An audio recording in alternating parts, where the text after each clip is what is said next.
Transitioning into graduate school or PA school, it's a tough transition, but then I had this like added layer of moving provinces and moving away from my family. Granted, it is the choice that I wanted. As I mentioned, I really wanted a new change of environment. I know I grow the most when I'm out of my comfort zone, so I really wanted to provide myself with that opportunity as well. So picking Calgary was very intentional for me. The process can be challenging. I mean, you're leaving everything you know for a new environment, a new living situation. The weather here is so different from Ontario, so even just adjusting to that is a big adjustment. Find myself wearing so many more layers here, and I actually experienced my first Chinook yesterday, which was so exciting. Which, if you don't know, is like this random day of like hot air passing through. So you feel really warm where the rest of the days were really cold, which was a really cool experience, actually. And I was really excited about it. But going back to what you were asking, it can be really challenging to move and make that transition. But I think I'm so fortunate that my classmates are the most amazing people. Like, I've been able to make friendships with people that are so supportive, and everyone in my program is just really has each other's back.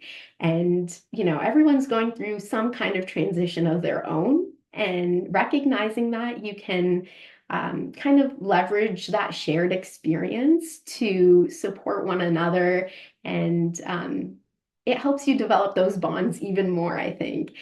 So for the people that have also moved from Ontario, I know that we have that kind of special bond in the sense that we know what it's like to live there. We know what it's like to live here, and it's been a big change for us. But having to know that other people are also going through a similar situation is really comforting.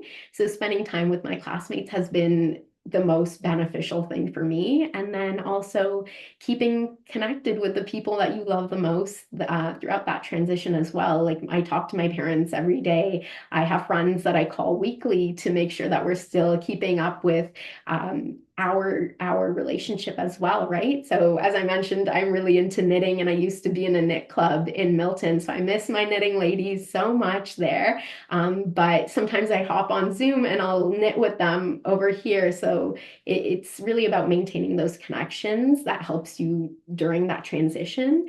And then in addition to that, I would say give yourself time for settling in. It is a huge transition, whether you're moving cities, provinces, not moving at all, just starting school.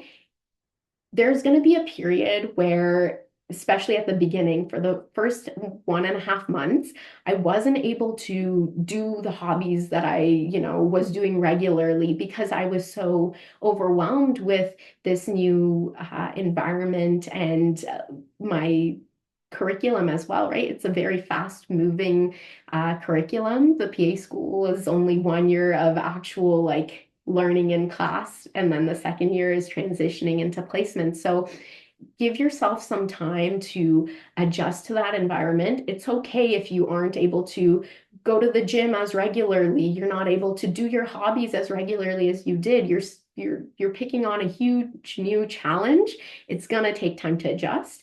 For me, after that, I think 1.5 months, I started to feel more into my routine. I felt comfortable with, I had to cook for myself, clean, go grocery shopping. There are other aspects to being a human. So, being kind to yourself with that transition period is really important.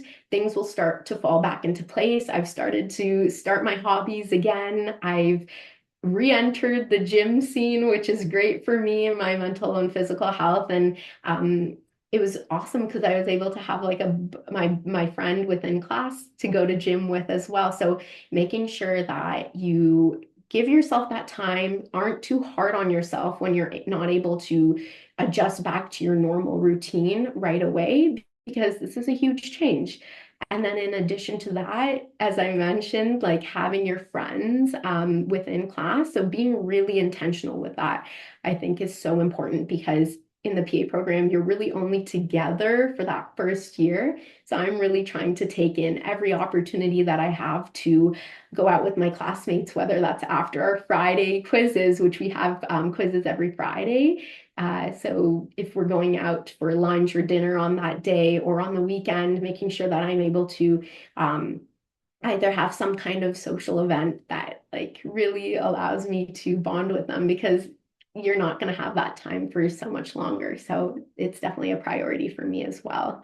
Can you also share a typical day in the life or week in the life of a PA student at Calgary? So I think Calgary's curriculum's a little bit different from each program, which is, I love Calgary's curriculum. It kind of is a 2-day rotation. So on Mondays, Wednesdays, and Fridays, we start off with our fundamentals courses where we kind of learn like the physiology, diagnosis, management of different conditions.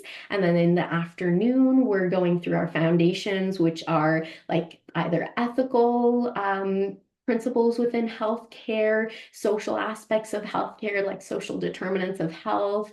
And so those are Monday, Wednesday, Fridays. And then on Tuesdays, we're doing like medical skills and small groups, and Thursdays as well, medical skills and small groups. So my day varies a little bit, but one thing for sure is it is like a job in the sense that you're going in at my classes start at 10 a.m. and go until 5 p.m. So I'm there from 10 to 5 on campus. I wake so for me, I wake up around 6:30 to 7 a.m. each morning. It allows me some time before classes start to just like go over material that's going to be covered in class so that I can feel a little bit more engaged in lectures and participate as well in the discussions. And then getting to class, I'm in on campus from around 10 a.m. to 5 p.m. each day. And as I mentioned earlier, the days kind of are on a 2-day rotation. So depending on the day, my classes look a little different. On days where I believe Monday, Wednesday, and Fridays, I also like to go to the gym in the morning so that I can kind of get my workout early on. And that actually helps me concentrate a lot better in class, I find, which is nice. So I go to the gym with my friend, one of my classmates, and then go straight into class from there. And then after class, I come home, give myself a good break. I want to make sure that I can like cook, eat, watch a show if I can, and then go into studying. And it gives me kind of like a mental break because you can't, if you're going from 10 to 5 the whole day, jumping back into class material can be exhausting. So I spend a few hours doing that each night, but not too many hours because I know that that can, I want to make sure that I'm also doing the other things that are important to me as well. And then I try to go to bed by like 11:30, 12 each night so that I can get a decent amount of sleep for the next day as well. I think what's also interesting is that with Calgary's program, because we have that weekly quiz on Friday, and I'm not sure if this is something that's going to be continued on until next year, but right now that's kind of how our curriculum's formatted. I like to take Mondays or Tuesdays to kind of have more of a fun activity to do after school. So last week I was able to go to this really fun anatomy art workshop. So I made like a little pottery skull. And it was just really fun to go with my classmates and kind of get out of that same routine every single day.